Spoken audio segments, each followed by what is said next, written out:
Hello guys, welcome back to super 90 agri. चलिए आज हम बाल विकास में थॉर्नडाइक के जो सीखने के नियम हैं उसका अध्ययन करते हैं। ठीक है, तो थॉर्नडाइक ने सीखने के बहुत सारे नियम बताए थे। तो उनके जो सीखने के नियम को जानने से पहले हम उनकी कुछ विशेषताओं को जानने की कोशिश करते हैं ताकि हम उनके नियमों को समझ सकें। ठीक है, तो उन्होंने सबसे पहले कहा था कि थॉर्नडाइक ने सबसे पहले कहा था कि जो पशु है और मानव है उनको उनकी जो सीखने की ढंग है वह एक समान होती है। ठीक है, याद रखना, थॉर्नडाइक ने कहा था कि पशु और जो मानव है, मनुष्य है, उनके जो सीखने की जो ढंग है वह एक समान होती है। ठीक है, और उसने दूसरी बात बताई थी कि सीखना क्रमोत्तर होता है। क्रमोत्तर से तात्पर्य है कि एक क्रम में होता है। ठीक है, इसमें सूझबूझ या तर्क का कोई तर्क नहीं होता, क्रमोत्तर होता है, क्रम से होता है। उसके बाद एक तीसरी बात उन्होंने और कही थी कि सीखने की प्रक्रिया में चिंतन का कोई स्थान नहीं होता। ठीक है, इस प्रकार से थॉर्नडाइक ने तीन जो बिंदु बताया, सबसे पहले सीखने के संदर्भ में, उसके बाद में सीखने के संदर्भ में उनकी जो नियम है, उन्होंने तीन नियम दिए हैं। थॉर्नडाइक ने सीखने के तीन नियम दिए हैं। तो इनके जो नियम है क्या क्या है, चलिए इसको देखते हैं। तो सबसे पहले है, इन्होंने दिया था तत्परता का नियम।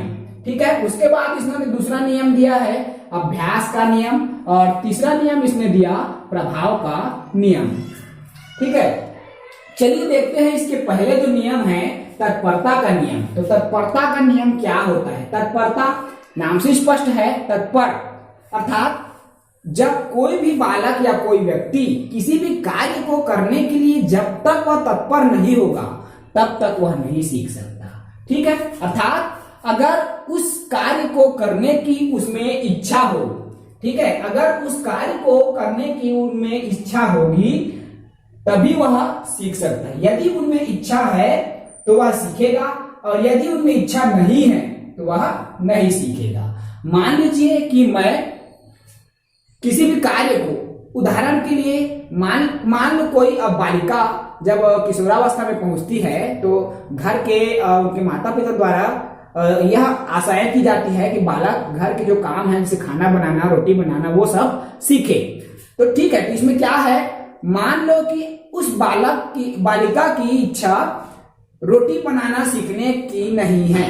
ठीक है, यदि उनकी जो इच्छा नहीं है तो क्या वो सीख पाएगी? नहीं सीख पाएगी, क्योंकि उनकी रुचि या उनकी इच्छा ही उस कार्य में नहीं है। यदि वह उस कार्य को इच्छा के साथ, दिल के साथ करेगी तो वह उस कार्य को सीख जाएगी। इसीलिए उन्होंने पहला नियम दिया तत्परता का नियम। यदि वह उस कार्य को करने के लिए तत्पर होगी या होगा तभी वह सीख सकता है, अन्यथा वह नहीं सीख पाएगा। क्लियर है? उसके बाद दूसरा देखते हैं अभ्यास का नियम। अब अभ्यास के नियम में क्या होता है, जब तक हम अभ्यास नहीं करेंगे किसी भी कार्य को करने से पूर्व तब तक हम नहीं सीख सकते। यदि एक मिट्टी के घड़ा बनाना सीखना है और यदि हम बार बार घड़ा बनाने की जो अभ्यास है, प्रैक्टिस है, वह नहीं करेंगे तो हम मिट्टी के घड़े बनाना नहीं सीख सकते।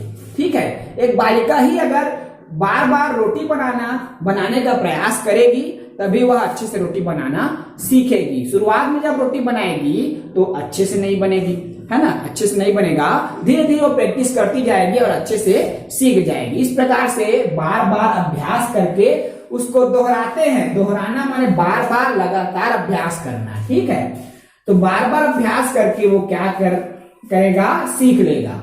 उसी प्रकार तीसरा आता है थॉर्नडाइक के नियम में प्रभाव का नियम। ठीक है, तो प्रभाव का नियम क्या है,